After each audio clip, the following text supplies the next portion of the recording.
Deep in the Himalayas in far north India, I was 7 days into a Nomadic Nights Roof of India motorcycle tour. Leaving our camp at the village of Surol Bartori in the province of Himachal Pradesh, our leader, Scotsman Alex Perry, has us rising early today.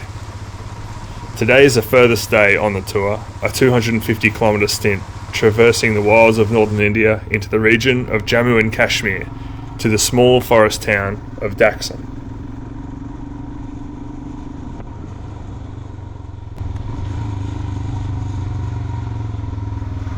This ride to Daksum on the 16th of June 2023 stands alone as the most amazing, awe-inspiring and at times terrifying day on a motorcycle that I've ever experienced. The roads to Daksum are treacherous. They're carved into the edges of the mountains. They're often unsealed, with sheer cliffs with no barriers, constantly exposed to the volatile and unpredictable Himalayan weather.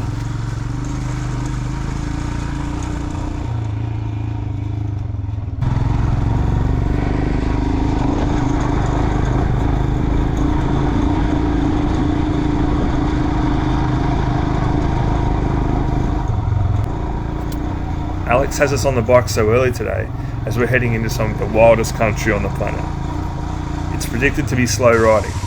250 kilometres in the Himalayas is not the same as 250 kilometres down the highway. The roads are still wet and thawing out from the recent winter, and the threat of landslides has major potential to delay our progress today. Kashmir, a beautiful, breathtaking region, is heavily disputed territory with bordering Pakistan. So the access to the region is heavily monitored and controlled.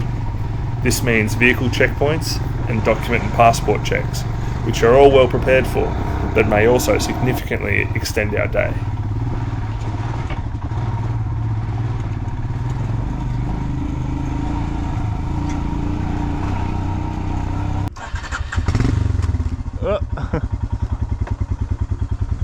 Want to get the handlebars? Hey, keep going.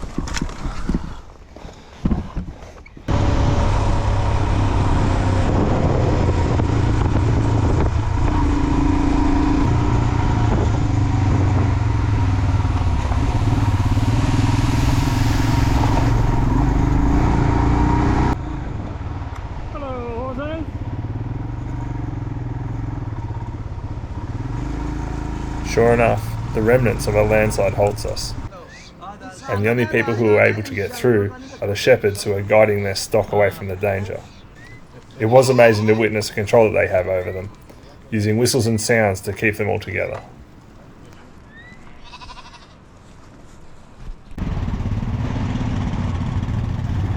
This did become a bit of a theme for the day. We'd wait around, we'd chat with the locals, we'd snack, and then we'd receive the all clear, we'd fire up the bikes, and then we'd continue. We'd slipstream behind the bulldozers and the excavators as they cleared a path for us.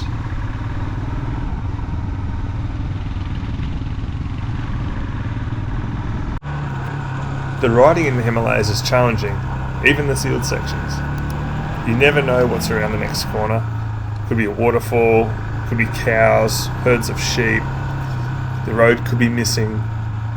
The only thing for sure is that you'll never be short on epic scenery.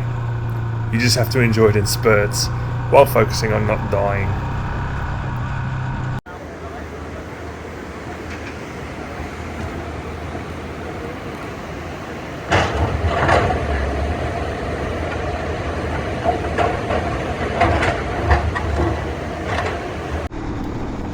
By now, we'd lost a few hours to delays, but we'd left landslide country and had reached the Jammu and Kashmir region. At this checkpoint, we were advised we'd be the last users of the road for the day. Alex got a good head start on us, and I rode the rest of the day, largely without seeing another soul on the road in either direction. It was lonely riding, but riding through the Kishtwar Valley as the sun began to set, alone in the Himalayan forests, was a hauntingly beautiful experience.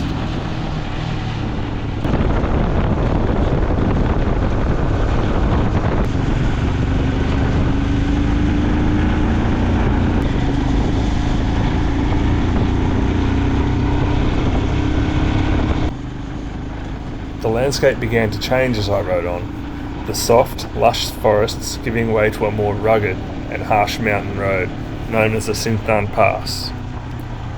We'd now lost the sun, but the last light of the day was providing this ethereal climb up the pass, as if we were ascending to the top of the earth. Climbing ever higher and looking out over the seemingly never-ending stretch of mountains that faded into the horizon filled me with a giddy sense of amazement. I can't believe I was here right now, far away from home, doing what I loved, in one of the most spectacular places on all the earth. Unreal. I crested the top of the Sinthan Pass to find a field of snow overlooking a large forest. Somewhere in that forest was the town of Daksum. However, over that forest sat a thick, ominous, angry cloud, seemingly waiting just for me, one last trial for me to conquer for the day before I was permitted to rest, put my feet up with a cup of chai, and hopefully a hot shower.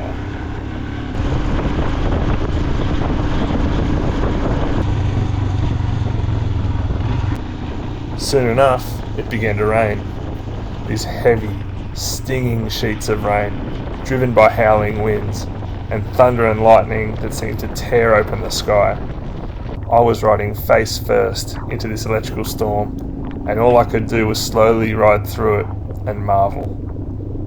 It was both terrifying and awesome, and I look back on this ride and how I was privileged enough to experience Mother Nature like that.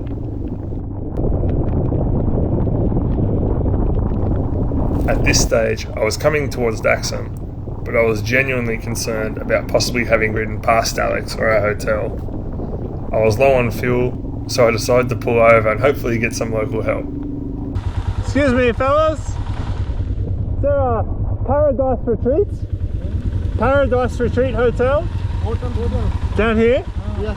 Thank you. These two young dudes decided to lead me to the hotel, dressed in nothing but jumpers and trackies, seemingly oblivious to the conditions that we were riding in. Where are you from? Australia! Oh, nice. Long way from home.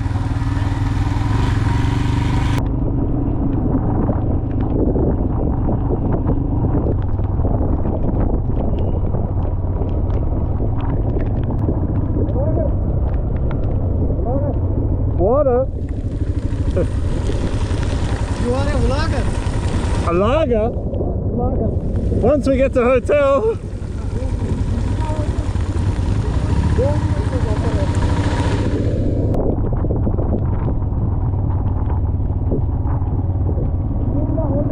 Oh, thank you, sir! Woohoo! Appreciate you. This is the hotel. Thank you.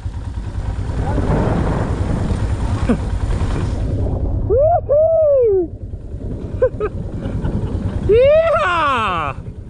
Finally arriving at the aptly named Paradise Retreat Hotel and being greeted by Alex, I did feel that we had arrived in some sort of paradise, and we could just do nothing but laugh and hug and reflect on what an insane ride we had just done. Oh wow! Fucking wild, eh? That's an experience and a half.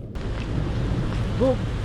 There might be chai or something. Yeah, so thank you. You're welcome, mate. What a day.